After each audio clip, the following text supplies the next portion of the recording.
Assalamualaikum warahmatullahi wabarakatuh.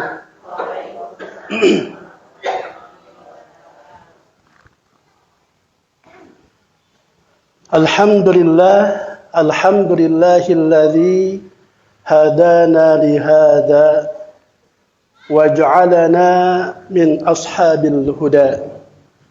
Segala puji bagi Allah yang telah memberikan petunjuk hidayah kepada kita menuju apa yang sedang kita nikmati saat ini di rumahnya, di Baitullah. Dan dialah Allah yang telah menjadikan kita sebagai sahabat-sahabat Al-Quran, sebagai petunjuk Al-Huda. Wassalatu wassalamu ala habibina wa nabiyyina al-Mustafa Muhammadin sallallahu alaihi wasallam.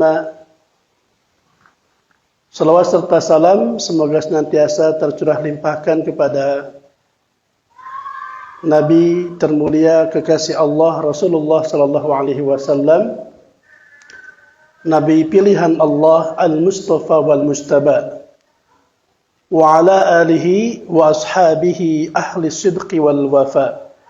Juga semoga tercurah limpahkan juga kepada keluarga dan sahabat-sahabatnya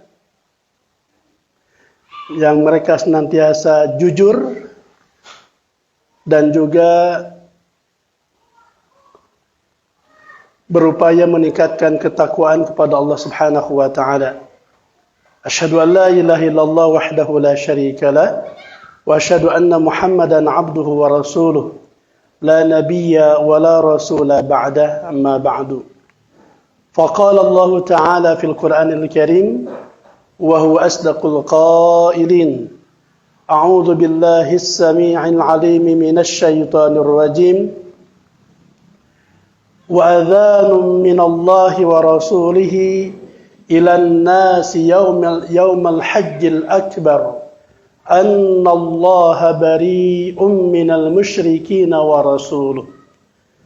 Al-ayah, sadaqallahul azim. Allahumma arhamna bil Qur'anil Karim. Ma'asyiral muslimin wal muslimat, bapak-bapak dan ibu-ibu yang dimuliakan Allah Subhanahu wa taala, ahibati fillah, para perindu surga, pecinta Rasulullah sallallahu alaihi wasallam yang senantiasa dirindukan dan dicintai oleh Nabi kita tercinta Rasulullah Muhammad sallallahu alaihi wasallam. Sungguh berbahagia bagi kita semua, Bapak dan Ibu, ya, akang teteh, sahabat-sahabatku dalam kebaikan, yang senantiasa diberikan kemudahan, ya, diberikan tubuh yang ringan hingga dengan mudah kedua telapakan kita, tangan kita bisa kita gerakan, kaki kita bisa kita langkahkan dalam rangka istijabah fauriyah, ya, responsif, menunaikan seruan Allah dan Rasul-Nya, merespon apa yang diserukan oleh Allah dan kekasihnya tercinta Rasulullah sallallahu alaihi wasallam. Terbukti pada saat ini, Bapak Ibu rahimakumullah, kita semua tidak begitu sulit, ya, dan tidak terasa berat ketika bisa melangkahkan kedua kaki kita hadir di majelis ilmu yang mulia ini, tempat yang syarat dengan rahmat dan berkah Allah Subhanahu wa taala, tanpa ada beban, apalagi merasa berat, ya. Allah mudahkan semuanya. Berbagai kemudahan, ringan, gampang dalam melaksanakan aktivitas ibadah termasuk talabul ilmi ini. Mudah-mudahan ini menjadi salah satu wasilah kita dimudahkan nanti jalan menuju surganya. Ingatlah apa yang diwasiatkan oleh baginda Rasulullah sallallahu alaihi wasallam dalam hadis sahihnya, man salaka tariqan yaltamisu fihi 'ilman sahhalallahu lahu bihi tariqan ilal jannah. Atau kama qala Rasulullah sallallahu alaihi wasallam. Barang siapa yang menapaki satu jalan, ya. Apalagi kita sudah semakin yakin dan selalu diingatkan, tidak ada yang sia-sia dengan langkah-langkah kaki kita, tidak ada yang percuma dengan pengorbanan dan tadhiyah kita ketika kita melakukan aktivitas perjalanan menuju aktivitas ibadah, salat berjamaah termasuk talabul ilmi ini, karena setiap langkah adalah kepastian Allah akan menghapus dosa-dosa kita. Langkah berikutnya Allah akan mengangkat derajat kita di sisinya. Ya, makanya tadi kata Rasulullah, siapapun yang menapaki jalan untuk bisa mendapatkan ilmu yaltamisu fihi ilman, sahhalallahu lahu bihi tariqan ilal jannah. Allah akan mudahkan Bapak Ibu. Allah akan mudahkan jalan ya bagi kita nanti ngaguluyur ya, ringan, mudah, tanpa ada rasa takut apalagi khawatir ya, menuju ilal jannah, surganya Allah Subhanahu wa taala. Jadi kalau terutama bapak-bapak khususnya ketika ada panggilan azan ya 5 kali sehari paling tidak untuk sholat wajib, kita tidak terasa berat begitu. Bahkan sudah ada kerinduan dengan seruan al-muadzin. Maka ketika kita begitu mudah, demikian juga ibu-ibu, para ibu ya, diberikan kemudahan tanpa ada rasa berat, tidak ada godaan, kalaupun mungkin ada bisikan-bisikan setan, pasti selalu ada, Bapak Ibu ya, tapi kita bisa melewatinya dengan tadi, bisuhulah as-sahal, dengan ringan, gampang dan mudah, maka pasti Allah akan mudahkan nanti kita jalan menapaki jalan menuju surga. Mafhum mukhalafat dari hadis ini, Bapak Ibu rahimakumullah, bisa jadi ya kebalikan dari hadis ini. Kalau kemudian kita dipanggil oleh Allah dengan seruan azan, dengan kumandang azan, apalagi untuk melaksanakan sholat berjamaah, ya ada aja gangguan, ada aja godaan. Naku masalah kecapean lah, ngantuk lah, ya terkuat, ya terus berat kahanap, berat kaluhur begitu ya. Atau juga ibu-ibu ada aja mau berangkat pengajian, dipanggil suami, dipanggil anak gitu ya. Apalagi datang yang nagih hutang begitu ya. Kalau selalu ada godaan, apalagi kita membuat sendiri alasan untuk tidak mau berangkat, naudzubillah min dzalik Bapak Ibu, bisa jadi nanti juga Allah akan persulit. Naudzubillah ya, akan dibuat sulit, susah ya. Pada saatnya nanti kita menapaki jalan menuju surga Allah Subhanahu wa taala. Maka sekali lagi berbahagialah bagi jamaah yang senantiasa khususnya ya bisa merespon tadi istilahnya istijabah al-fauriyah. Responsif lah istilahnya gitu ya. Merespon apapun yang diserukan oleh Allah Jalla wa Ala. Apalagi berbicara tentang azan. Ini yang lagi viral ya. Ada hikmahnya Bapak Ibu ya. Lagi viral, lagi rame di tengah masyarakat kita, bukan hanya di Indonesia ini. Ya, teman saya sesama alumni waktu kuliah di Tripoli, Libya, di grup ya. Ada juga di grup Facebook yang dari Afrikanya, yang dari Syrianya, yang dari Iraknya, dari Mesir, itu mempertanyakan siapa ini menteri agama begitu ya. Baru seumur-umur ada orang, apalagi seorang muslim yang kemudian memposisikan suara adzan dengan makhluk ya yang sangat najis dan hina dalam pandangan Islam begitu ya. Nah, baik jemaah rahimakumullah, hikmahnya ya nanti akan saya ungkap berbagai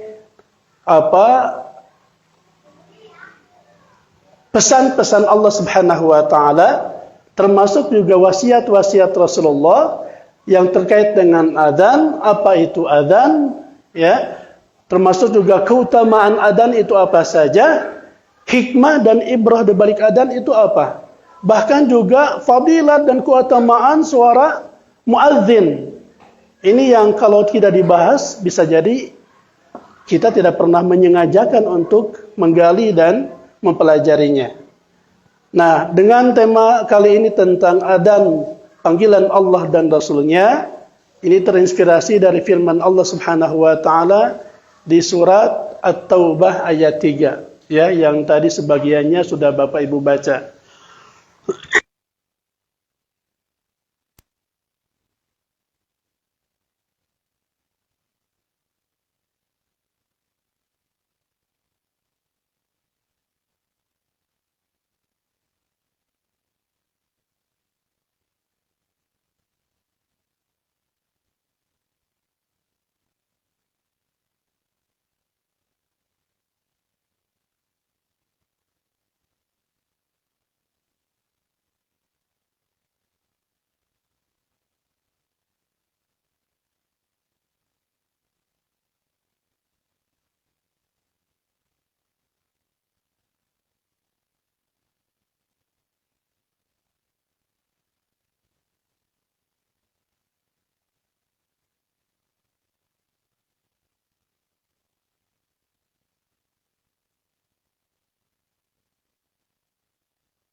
Ketika kita membaca ayat gitu ya, mau di awal, di pertengahan, mau di akhir, itu dalam seluruh ayat-ayatnya dilarang kita memulai dengan basmalah.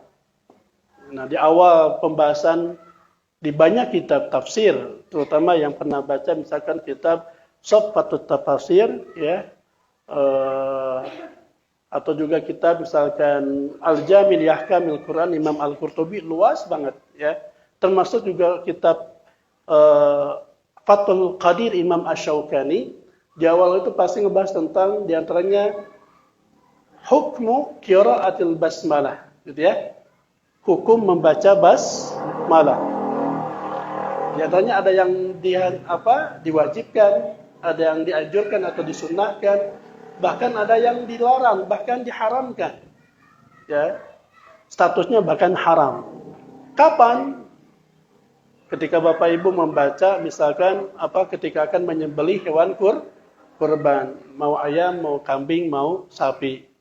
Bismillah sih bismillah, tapi nggak boleh lengkap. Bismillahirrahmanirrahim. Artinya bukan basmalah yang kita kenal, tapi kan dengan Bismillahi Allahu Akbar. Nggak boleh membaca Bismillahirrahmanirrahim, itu dilarang.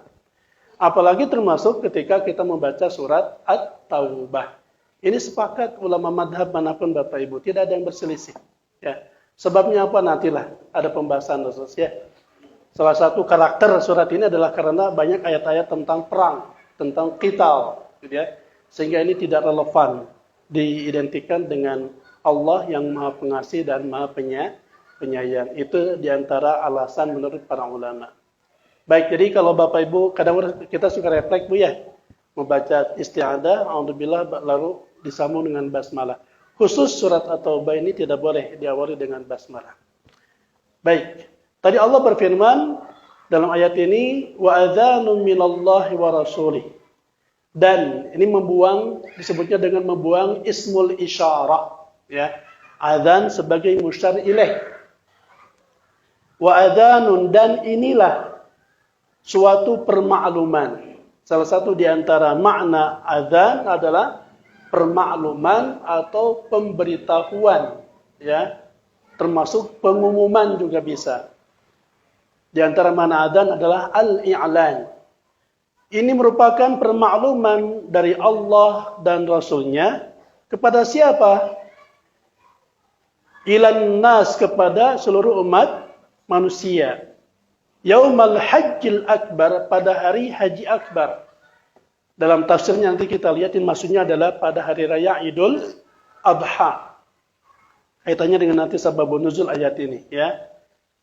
Annallaha bari'un minal musyrikin, bahwasannya sesungguhnya Allah, ya, berlepas diri Bariun sifat mubalaghah, ya, wajan fa'ilun.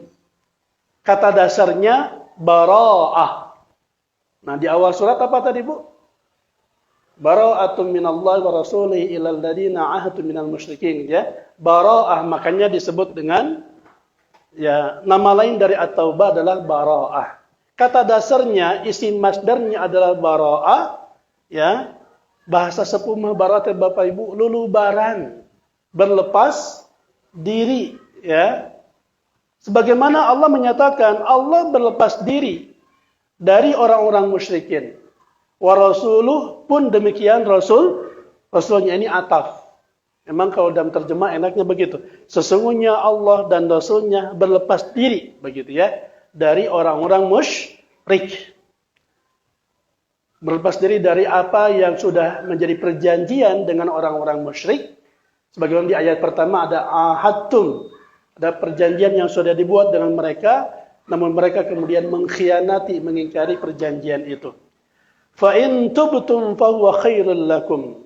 Kemudian jika kamu, wahai orang-orang musyrikin, semua kalian bertobat, ya, fa huwa khairul lakum, maka bertobat itu lebih baik bagimu.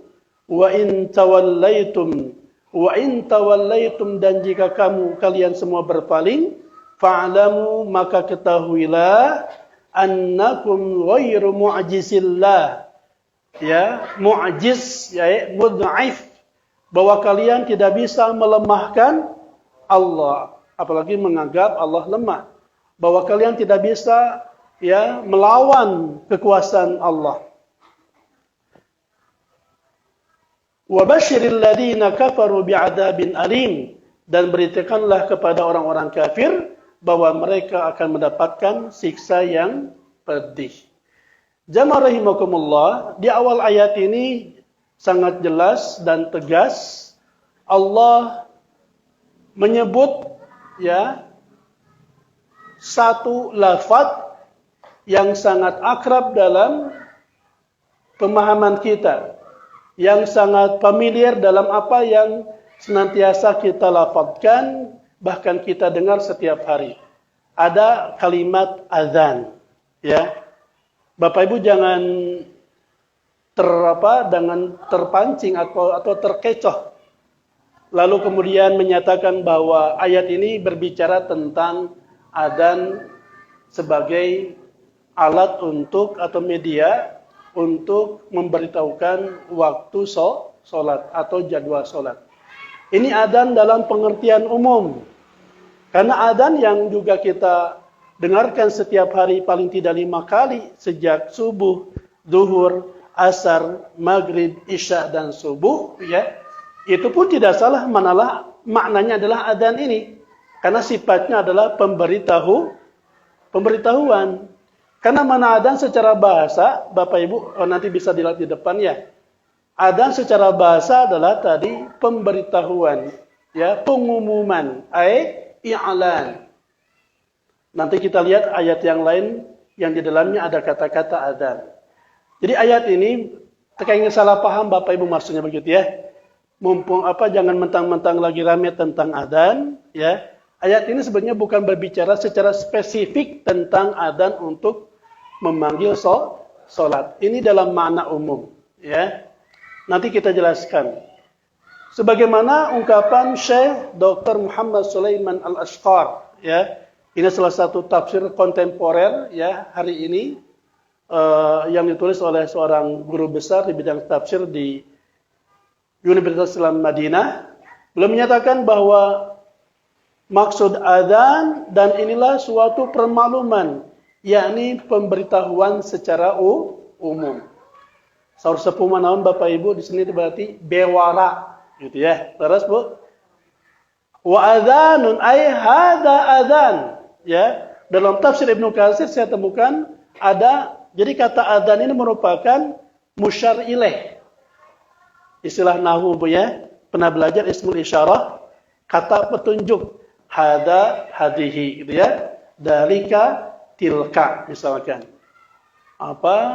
Ulaika, misalkan, gitu ya. Dalika dan tilka tadi. Kalau ada ismul isyarah, pasti ada musyar ilaihnya, ada objek yang ditunjuknya. Nah, sebetulnya ini membuang isim isyarah, maklum. Jadi takdirnya adalah maksudnya wahada adzanun. Maka dalam penerjemahan pun begitu. Semua terjemah mushaf di kita, terutama yang ditafsir oleh Departemen Agama, Bapak Ibu ya. Dalam terjemahan pasti ada kalimat dan inilah. Hada adzan, permakluman, suatu permakluman yang yakni pemberitahuan secara umum kepada siapa? Ilan nas, kepada seluruh umat manusia tanpa terkecuali. Jadi kata adzan, wallahu alam, sepengetahuan saya coba cari dalam Maktabah Syamilah, memang kata adzan secara khusus ada di ayat ini saja. Surat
untuk mempersatukan seluruh komponen dan potensi kekuatan umat Islam. Dan ini yang ditakutkan Bapak Ibu orang-orang kafir. Ya, kan Ibu masih ingat mungkin ungkapan Gladstone, ya, seorang orientalis dari Inggris di hadapan ribuan para misionaris dan orientalis Kristen. Kalian jangan harap bisa mengalahkan umat Islam kalau dilakukan dengan peperangan secara militer. Ya, sebagaimana sekarang Rusia dengan Ukraina misalnya.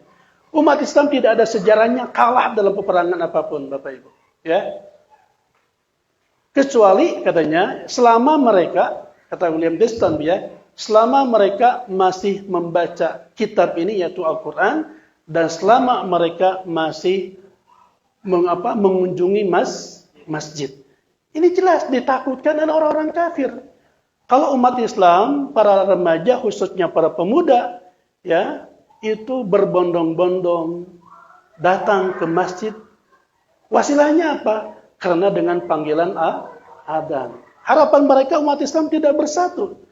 Ya, ambisi mereka, terutama 9 naga, ya, umat Islam Indonesia itu harus dipecah belah, diadu domba. Maka salah satu wasilahnya adalah dibuatlah skenario-skenario seperti ini. Dan tidak ada orang yang merasa terganggu dan terusik bahkan takut dengan lantunan adzan kecuali mereka para pengikut setan dan iblis. Karena jelas hadis sahih Bukhari Muslim dinyatakan idza nudiya lis-salati adbara asyaitanu wa lahu duratun hatta la yasma' ta'dzin fa idza qada an-nida aqbala hatta idza thawwaba bis-salati adbar. Hadisnya sangat terkenal Bapak Ibu. Hadis ini lagi viral nih, ya. Jadi biasanya jarang disampaikan. Hikmahnya ini banyak disampaikan oleh para asatidz guru-guru kita. Apabila diserukan adzan untuk sholat, setan itu pergi. Ya, maksud adbara itu adalah mabur lah bahasa kita, Bu. Mabur terang, Bu. Lari terbirit. Ibu terang lari terbirit-birit sampai kentut-kentut begitu. Iya. Ini bahasa hadis. Walahu durat. Tah, Ibu bisa kalau mengumpulkan kosakata bahasa Arab, ya. Naon sina hitu teh durat. Ya, Bu. Hitu teh naon, Bu? Duratun. Ya. Dia setan lari terbirit-birit sampai ke hitut-hitut. Kabayang, Bu, lari siga kunaon? Larina siga kumaha? Lari dengan penuh ketakutan. Setiap kali mendengar panggilan adzan. Jadi ketika dinyatakan hayya 'alas shalah, hayya 'alal falah, ya, dua kali lagi dia. Itu setan lari. Sampai selesai adzan dia datang lagi, ya, ngaganggu deui umat Islam anu di masjid misalkan, kudu nama antara adzan jeung umat teh ngadoa, memperbanyak istighfar, angkat tangan, hadisnya sahih, ya. Angkat tangan, berdoa, munajat kepada Allah, baca salawat di antaranya. Intinya banyak berdoa, itu waktu yang sangat mustajab. Karena ada di antara kita kadang antara adzan dan iqamat, ya, masih lihat HP, lihat status gitu, ya. Bukannya baca Quran. Itu berarti kaganggu ku setan tuh, menang, ya. Tapi ketika ada iqamat tuh, ya, fa idza qadan nida aqbala hatta idza thawaba bi salati adbar. Ketika ada qomat, Allahu akbar, Allahu akbar, asyhadu an la ilaha illallah, asyhadu anna muhammadar rasulullah, setan lari lagi, Bu. Jelas, Bu? Jadi kalau mengaku dia sebagai seorang muslim, ya, sebagai orang yang beriman, kenapa harus takut? Kenapa harus merasa terusik dengan suara adzan? Apalagi dianggap disamakan dengan suara gonggongan anjing, ya. Seringkali mengatakan tadi, tuh jadi ingat, Bu, ya. Dalam hadis saya terlepas dari ikhtilaf di antara para ulama, saya pernah nanya kepada dokter ahli hadis, ya, tentang disunahkan membacakan adzan di luar aktivitas memanggil waktu sholat adalah ketika ini disampaikan oleh Kiai Khalil Nafis, ya, fatwa wakil ketua MUI pusat, termasuk ketika ada angin topan. Kalau dalam hadis Al-Karim Imam An-Nawawi itu kan membaca subhanalladzi sabbatlah segitu. Itu hadis sahih. Ya, kalau ada angin topan, petir, jelegur, angin agung, ya, menuju musim di mana-mana nih.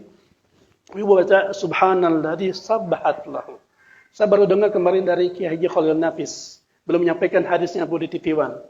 Saya baru dengar juga, ya. Ya kita thiqah saja. Boleh juga kita melantunkan adzan. Paling tidak ya takbir Allahu Akbar, Allah Maha Besar. Ya, lebih besar daripada dahsyatnya, besarnya angin itu, begitu ya. Kemahabesaran Allah. Termasuk ketika punten Bu, ya. Ketika lahirnya anak, ya, kelahiran anak. Ya, ketika ada, karena para ulama mengatakan jangan sampai ada kata-kata, kalimat dan ungkapan lain yang pertama kali didengar oleh bayi yang baru lahir kecuali kalimah-kalimah thayyibah. Ya, paling tidak Allahu Akbar atau Alhamdulillah, ya. Mau diadankan boleh. Ada pendapatnya para ulama, ya. Tapi betul-betul adzan, jangan Allahu Akbar, Allahu Akbar, Allahu Akbar. La, itu mah takbiran atau ya, mau lebaran. Lagi pira juga itu. Nah, jamaah rahimakumullah. Jadi sekali lagi, sungguh naif kalau masih ada orang yang merasa terusik dengan suara adzan. Makanya tidak salah kalau ada orang yang menduga ini orang yang merasa menyamakan adzan dengan gonggongan anjing, bisa jadi mungkin ketika lahir bukan diadzanin, Bu ya, tapi digonggongin. Wallahu a'lam. Saya akan sampaikan dalam waktu yang sangat singkat, Bu ya, beberapa keutamaan adzan. Sekedar mengingatkan, ini hikmahnya, Bu. Jadi kita diingatkan oleh Rasulullah dengan hadis-hadis sahih. Saya kumpulkan hadis-hadis sahih, Bu, ya, tentang keutamaan adzan. Yang pertama, tuh, lau ya'lamun nas, dalam hadis Abu Hurairah, ya. Ibu lihat riwayatnya Bukhari Muslim nomor sekian. Lau ya'lamun nas ma fin nida was-saffil awwal, thumma lam yajidu illa an yastahimu alai lastahamu. Jelas ya? Kalaulah manusia, bapak, ibu, terutama akang-akang nih, para pemuda ya, bapak-bapak yang masih sehat, kita tahu ya, kalau kita tahu keutamaan, fadilah, bahkan ganjaran yang ada di an-nida. Maksud nida sini apa adalah adzan, panggilan untuk sholat. Was-saffil awal dan barisan pertama, shaf pertama. Ya, termasuk shaf pertama untuk datang sholat berjamaah, juga ibu-ibu shaf pertama ketika di majelis ta'lim. Ini kan menggambarkan semangat dan keseriusan untuk mendapatkan ilmu. Tsumma lam yajidu illa an yastahimu alaihi lastahamu. Mereka tidak akan mendapatkan keutamaan dan pahala itu kecuali harus mengundi dulu. An yastahimu tinasaham, ya.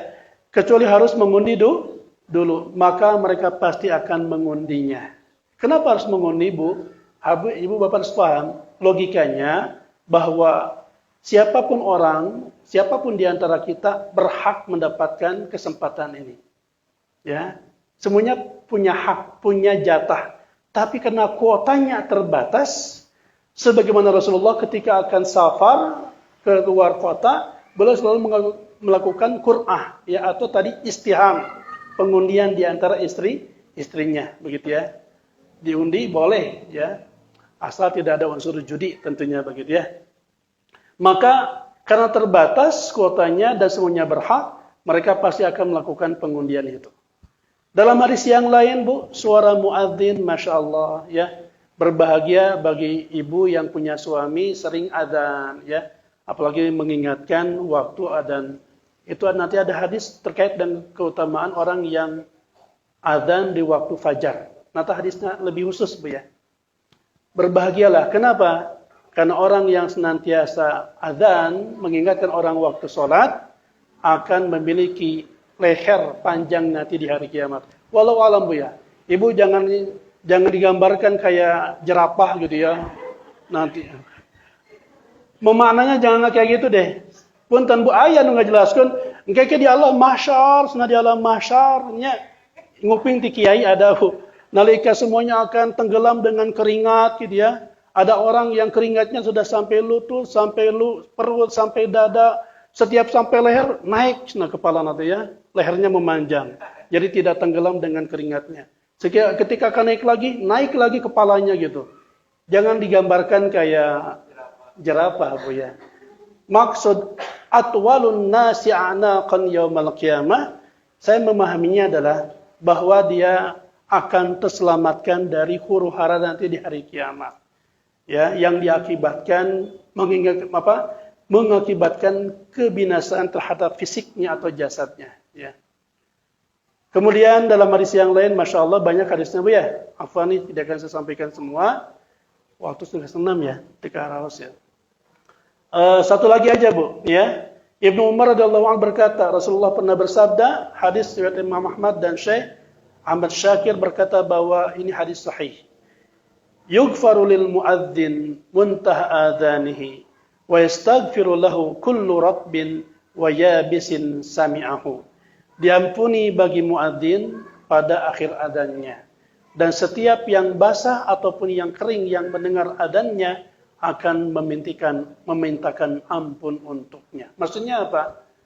Yang kering dan yang basah itu apapun yang ada di sekitar suara adzan itu. Mau pepohonan, mau batu, Bu ya. Apalagi hewan-hewan, terutama manusia. Dalam hadis yang lain jelas Bapak Ibu, apa nih ya? Nanti ada hadis menyatakan bahwa saya tidak sempat tulis di sini ya. Siapapun yang pernah mendengar suara adzan seseorang ketika di dunia, maka nanti di akhirat akan syahida. Itu kata Rasulullah dari Bunda Aisyah. Di akhirat akan memberikan kesaksian kepada orang tersebut hingga dia mendapatkan kemuliaan dari Allah dan ditinggikan derajatnya oleh Allah Subhanahu wa taala di hari kiamat kelak. Amin. Ya Allah, ya Rabbal Alamin. Ini yang bisa disampaikan Bapak Ibu, semoga ini semakin menambah keyakinan kita akan komitmen kita dalam istijabah tadi, ya. Selalu merespon, bersegera menunaikan panggilan adzan, karena hakikatnya bagi kita tidak ada keraguan, panggilan adzan siapapun muadzinnya adalah panggilan Allah dan Rasulnya. Wallahu a'lam bishawab. Subhanakallahumma bihamdik, asyhadu an la ilaha illa anta, astaghfiruka wa atubu ilaik. Assalamualaikum warahmatullahi wabarakatuh. Allah